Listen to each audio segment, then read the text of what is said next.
Hey YouTube, it's Brianna, your entrepreneur with no job, but I do have a dream and this is my journey.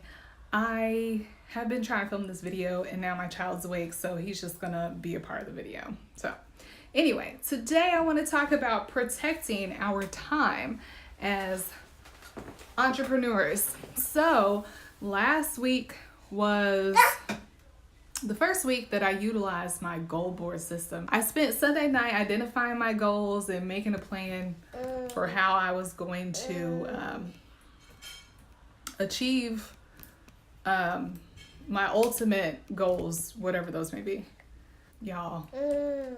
So then as soon as I set myself up for success, I got distracted. Now, I reconnected with a friend that I didn't really talk to very much last year. So I spent like all of Monday morning using Marco Polo, the app, to talk to her back and forth, which I really enjoyed.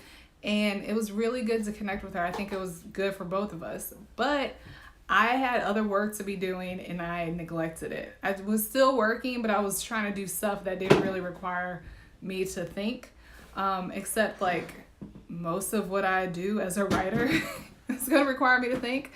So I wasn't super productive. I was a little bit disappointed, but I was like, I'll do better tomorrow. The next day, I talked to my other friend on the phone for an hour about her trip to Atlanta. So I wasn't doing super good managing my time.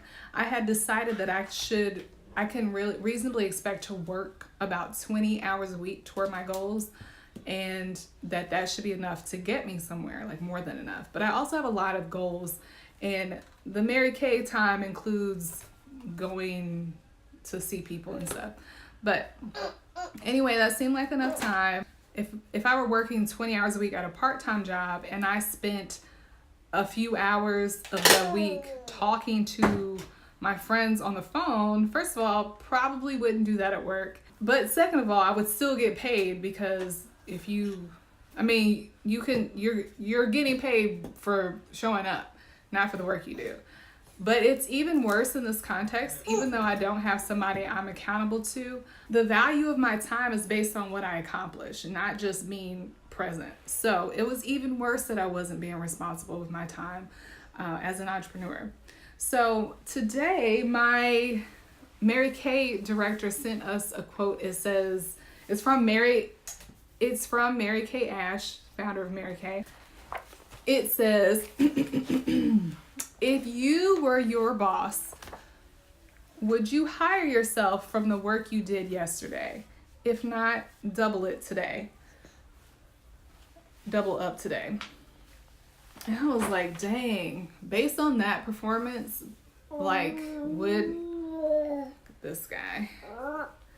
Based on that performance, would I hire me? Would somebody else hire me? That really put it into perspective, because I can't expect to build an empire if I'm not even putting in the work. I'm not worthy of it, I should say. So the second part of my realization last week was that I had accepted a couple jobs that were not conducive to my goals. First of all, my husband's friend asked me to make a heart-shaped red velvet cake for his wife for Valentine's Day. I said yes, and I'll do it for free. You just pay me for the food coloring. So normally that's not a problem, but I have other things to be doing that I can't do because I'm doing something for free. Not to mention, it was a heart-shaped cake, which I had never made before, so that required a learning curve. And then I was adding buttercream roses, which I'm still learning. So that took a lot of time and effort.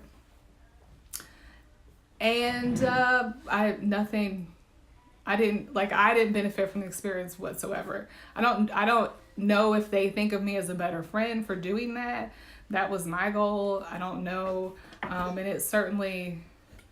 it just isn't helping my goals. Yeah, maybe I'll post a picture on Facebook and somebody will ask me to make another cake, but making a cake is not going to grow my blog. So there was that. And then somebody reached out to me and asked me to make a dessert for his girlfriend, but offered to pay. So he asked for macarons, and I knew that I have been having trouble with macarons and haven't made a successful batch in months. But what do you know? I accepted. So I agreed to make macarons even though I know it's going to take me multiple tries.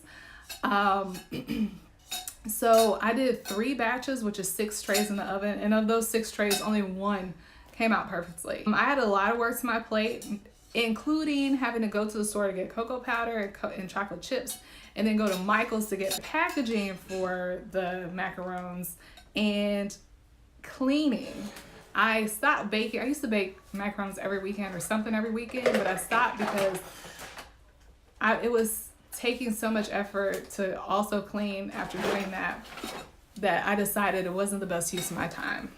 So all in all, for the macarons, maybe I put in 10 hours and I made $25. I think the time that I could have spent writing or seeing prospecting for Mary Kay would have been worth more than $2.50 a minute. So I learned my lesson from that. Before, when I didn't have anything to do or like a direct purpose for my time, it wasn't a problem to spend my time doing things like that, but it's a problem now. I can't afford to. I need to reserve my time for my own purposes and working toward my goals so I can get to real money, not $25 for a batch of cookies.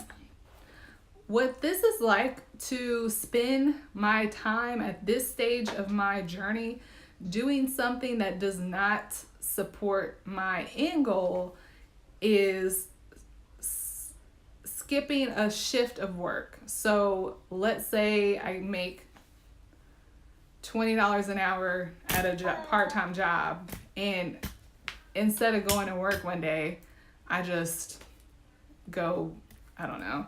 Instead of going to work one day, I just skip it. Or instead of going to my $20 an hour job, I go to a $5 an hour job. It's just like that. I think the takeaway for me and the giveaway to you is that we need to treat our hustles like our jobs or like a job and be accountable for our time and make profitable decisions.